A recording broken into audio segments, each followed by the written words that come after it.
unit pengelola keuangan kegiatan. Nah, disitulah kami bersama-sama dengan kelompok-kelompok masyarakat di kecamatan yang ikut terlibat dalam proses pemberdayaan untuk mengawal ini di hal-hal biasa yang menjadi keluhan-keluhan di masyarakat.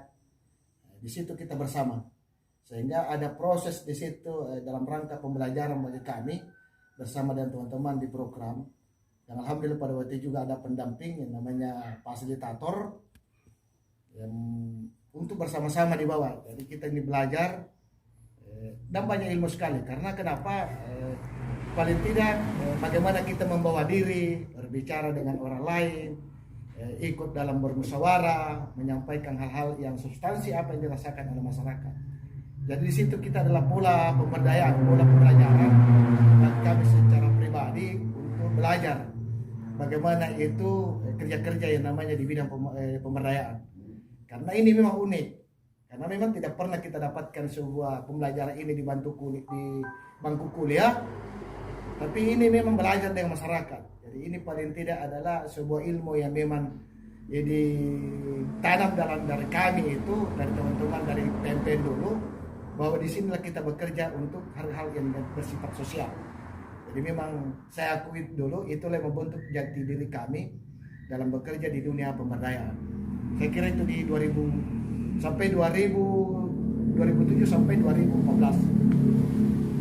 Nah, di 2014 ini kebetulan program PMPN itu berakhir, sehingga kita namanya Pass Out PMPN, kami tetap melanjutkan. Pada waktu itu kami dipercaya menjadi UPK untuk mengelola dana simpan pinjam di kecamatan.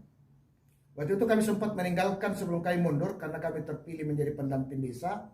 Itu November 2015. Ya. Jadi waktu itu kami meninggalkan dana UPK itu sebanyak 1.600.000. Jadi kami itu kembalikan ke selaku di MADE karena kami terpilih menjadi pendamping, maka kan tidak boleh menjadi pendamping kalau dia juga UPK. Sehingga kami kembalikan dan dimusyawarahkan ulang menjadi struktur itu.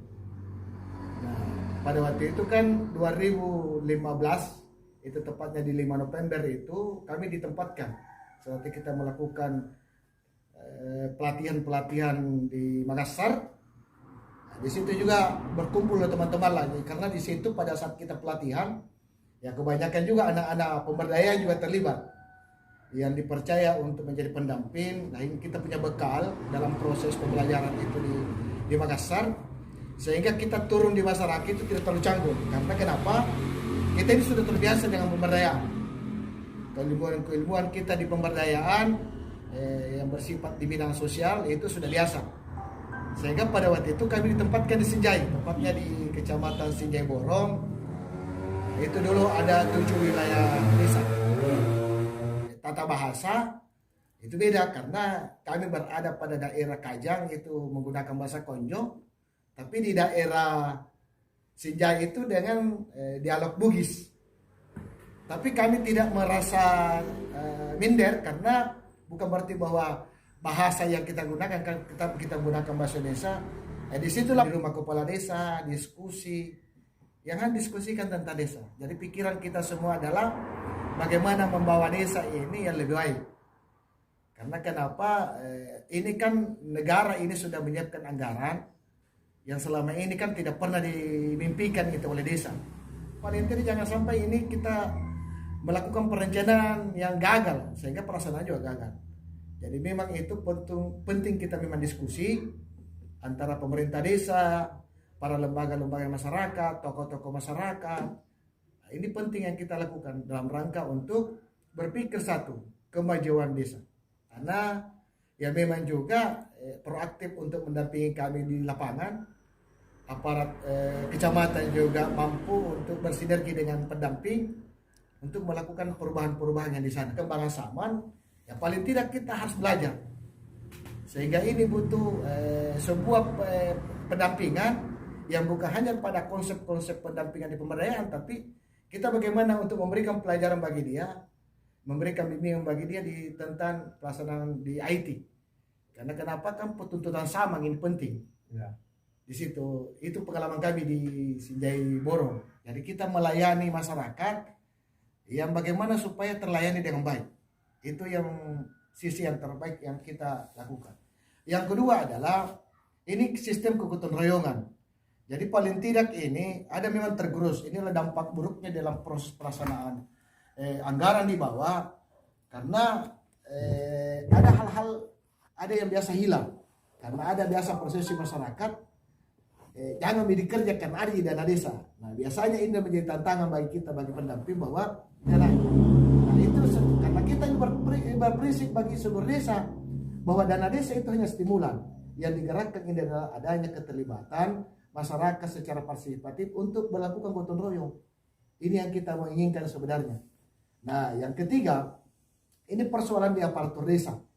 Jadi masih ada stigma masih aparatur di bawah itu selalu menunggu pada proses tinggal diperintah oleh kepala desa. Selalu kalau dia bekerja diperintah tuh.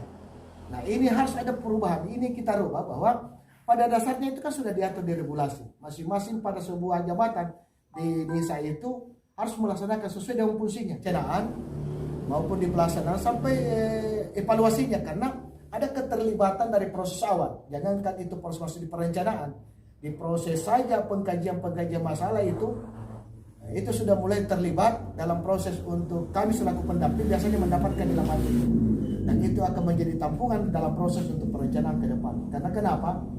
Ini penting karena dana desa itu adalah milik rakyat, milik desa, milik seluruh masyarakat, sehingga dia harus melakukan pengawasan itu sendiri. Jadi biasa ada kepala desa, ya ini sebelum corona ya. Beda kalau corona itu kan harus ada keterbatasan orang yang kita mau panggil. Tapi biasanya memang ada hal-hal yang biasa tidak menundang. Ada biasa desa itu kepala desa tidak mau menundang dalam proses perencanaan, mungkin karena dia banyak kritik, mungkin karena dia adalah politik. Nah ini kita mau cairkan. Ada beberapa hal karena saya beberapa kami lakukan tantangan itu. Justru saya bilang pada desa coba kita undang itu.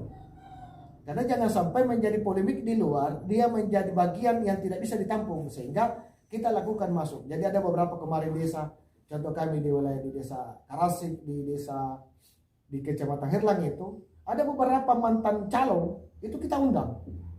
Dan alhamdulillah kita ini melakukan interaksi bahwa sebenarnya satu pikiran yang selama ini pikiran para calon-calon kepala desa itu yang tidak pernah tertampung dalam musyawarah. Ya kemarin di Gunturu, di Borong, nah, itu biasanya hanya bermain di luar. Nah dengan adanya Dewan Forum ini kita coba undang dan ternyata itu bagus. Karena kenapa? Memberikan interaksi, memberikan masukan-masukan dalam proses membangun di desa. Sehingga ini butuh, karena kalau terus itu dilakukan dalam proses yang namanya hanya bagian dari main politik terus saling menghujat dalam hoax apa semua di lapangan, itu kan tidak baik dalam rangka pemerintahan. Nah bagaimana ini ada keterlibatan dari semua stakeholder di desa, baik itu apalagi para mantan-mantan biasanya, mantan-mantan calon kepala desa itu biasanya kan tidak mau terlibat. Biasanya alasannya kan tidak diundang. Nah, ini kita coba dan mereka alhamdulillah ada beberapa mantan calon kepala desa itu dia terlibat, dan ini kami terus diskusikan. Karena kenapa? Satu tujuan semua, bagaimana pulanya untuk membangun di desa itu yang kita melakukan. Pelaksanaan juga, ya, tatanan semua masyarakat di bawah sudah mulai terlibat. Jadi kerja-kerja BPD juga melakukan pengawasan di bawah. Apakah betul ini jangan sampai ada pekerja dari luar wilayah, itu betul. Apalagi pengawasan itu sudah mulai terlibat di proses masyarakat. Itu yang terjadi sampai saat ini. Jadi memang sudah mulai ada keterlibatan karena ruang itu ada. Jadi kita di pendamping desa selalu memberikan ruang bagi masyarakat untuk melakukan itu. Karena kalau semua masyarakat ikut terlibat, maka saya yakin itu pembangunan akan lebih baik lagi. Ya, oke. Jadi jika sampai tahun 2021 Pak Nasir ini kan masih konsisten ya, atau setialah di garis pemberdayaan. Apa kira-kira yang menjadi semacam prinsip di situ sampai pilihan itu tetap dilakoni hari ini, dan bagaimana suka dukanya sebagai seorang pemberdaya dalam menjalani proses-proses pemberdayaan itu di masyarakat. Iya, kalau persoalan melakoni itu pertama memang dari jiwa. Jadi kita ini sebenarnya teman-teman dalam proses pendampingan itu memang dari jiwa kita, semangat kita. Karena jangan dipaksakan. Saya tuh selalu begitu teman-teman begini. Kalau Anda tidak mampu begitu, jangan dipaksakan. Karena banyak pekerjaan lain. Cuma bagi kami itu memang sudah terdidik dengan jiwa pemberdayaan. Ya semua. Yang kedua, kita ini pendamping sebenarnya. Tidak bisa jauh beda dengan kita berada di mana. Kita ini bukan orang kota, bukan orang-orang. Kita kan berada di desa itu, berada di lingkup itu. Jadi sebenarnya dalam proses pendampingan itu tidak terlalu susah. Karena kita berada di desa, berada semua bersama dengan masyarakat. Bagaimana memikirkan ini desa, apa masalahnya, potensi apa dikembangkan. Ya tinggal saja diterjemahkan itu dalam sebuah implementasi di penganggaran. Karena tidak ada, karena kita ini selalu membaca keadaan, membaca di desa. Jadi kita itu saja. Jadi jiwa itu penting. Jiwa itu penting seorang kita ini mau melakukan pendampingan. Kalau tidak ada jiwa, ya, saya kira itu agak susah. Tidak nyambung memang.